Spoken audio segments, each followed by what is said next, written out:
سورۃ القاریہ۔ القاریۃ ما القاریہ وما ادراک ما القاریہ، کھٹکھٹانے والی، دستک دینے والی۔ کیا ہے دستک دینے والی، کھٹکھٹانے والی؟ اور تجھے کس نے معلوم کروایا، کس نے بتایا کہ وہ کھٹکھٹانے والی کیا ہے؟ پہلے کھٹکھٹانے والی کے بارے میں پوچھا، پھر پہلے بتایا، پھر پوچھا، پھر سوال کیا۔ یہ سوال میں جب کوئی زیادہ تاکید پیدا کرنی ہو تو یہ انداز اللہ رب العالمین نے اختیار کیا کہ جیسے کسی کے بارے میں کسی کو کہا جائے کہ تجھے پتہ ہے وہ معاملہ کیسے ہے، کہ تجھے پتہ ہے وہ بات کیسے ہے، تو وہ سننے والا تھوڑا زیادہ انٹرسٹنگ لیتا ہے کہ کیا معاملہ ہے، کوئی خاص بات ملتی ہے۔ تو یہاں بھی ایک خاص بات کا تذکرہ تھا، کھٹکھٹانے والی سے مراد قیامت تھی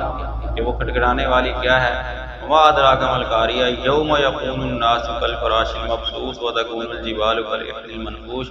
کہ جس دن انسان بکھرے ہوئے پتنگوں کی طرح ہو جائے گا، کوئی پتہ نہیں ہوگا کسی کو کدھر جانا ہے کدھر نہیں، وہ ہر کسی کو نفسا نفسی کا عالم ہوگا، بکھرے ہوئے پتنگوں کی طرح ہو جائیں گے، اور پہاڑ اڑائی ہوئی دھنی ہوئی روئی کی طرح ہو جائیں گے۔ جس طرح روئی وہ دھنی جا رہی ہوتی ہے تو اڑ رہی ہوتی ہے ادھر ادھر، اس کو کوئی پتہ نہیں ہوتا، اس طرح پہاڑ جس کو انسان بڑا مضبوط سمجھتا ہے، جس کو اللہ رب العالمین نے بھی ان کو زمین کی میخیں قرار دی ہے کہ زمین کو ساکن رکھنے کے لیے، رکنے کے لیے یہ میخیں لگائی ہیں، وہ بھی میخیں نکل جائیں گی، روئی بنا کے اڑا دی جائیں گی، تو مطلب زمین حرکت میں آ جائے گی، زلزلے آ جائیں گے زمین پر، یہ بھی اڑا دیے جائیں گے۔ فَأَمَّا مَنْ ثَقُلَتْ مَوَازِينُهُ فَهُوَ فِي عِيشَةٍ رَاضِيَةٍ، ہاں وہ لوگ جن کے نامہ اعمال بھاری ہوں گے،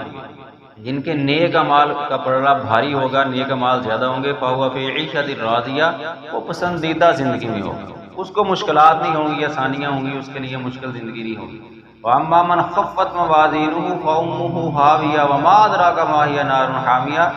اور جس کے نامہ اعمال ہلکے ہو گئے، جس کے نیک اعمال کم ہوئے اور دوسرے اعمال زیادہ ہو گئے، وہ اس کا ٹھکانہ حاویہ ہوگا، اور حاویہ کیا ہے؟ نار حامیہ، وہ گرم، سخت گرم آگ ہے۔ اب یہاں ایک بڑا فارمولہ اللہ تعالیٰ نے موٹا سا بیان کر دیا کہ اگر نیک اعمال زیادہ ہیں تو تم پسندیدہ زندگی میں ہوگی، یہ قیامت کی مشکلات، میدان محشر کی مشکلات، یہ تمہیں کچھ نہیں ہوگا، ان سے اللہ تعالیٰ تمہیں محفوظ رکھے گا۔ اگر تمہارے نامہ اعمال نیک اعمال کم ہوئے اور برے اعمال زیادہ ہو گئے تو پھر تمہارا ٹھکانہ جہنم ہے، پھر یہ ساری مشکلات سے بھی گزرنا پڑے گا، اور اینڈ جا کے پھر جہنم کے اوپر ہوگا۔ نبی صلی اللہ علیہ وسلم نے فرمایا کہ انسان نیکی کرتا ہے تو بھی وہ نیکی کا ارادہ کرتا ہے تو اس کے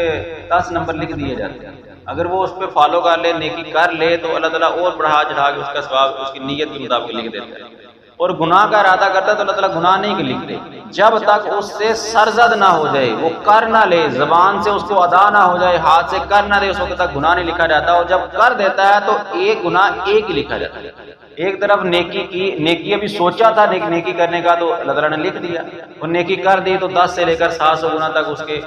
نمبر لگیں گے، اس کا ثواب ملے گا، اور دوسری طرف گناہ ایک کیا تو ایک لکھا گیا۔ تو اس کے باوجود اگر کسی کی نیکیاں کم اور گناہ زیادہ ہو جائیں تو یہ بہت بڑا خسارے کا، گھاٹے کا سودا ہے۔ اللہ تعالیٰ ہمیں اپنی نیکیوں کی فکر کرنے کی توفیق عطا فرمائے، اور قرآن کو سمجھ کے عمل کرنے کی توفیق عطا فرمائے۔ وما علیہ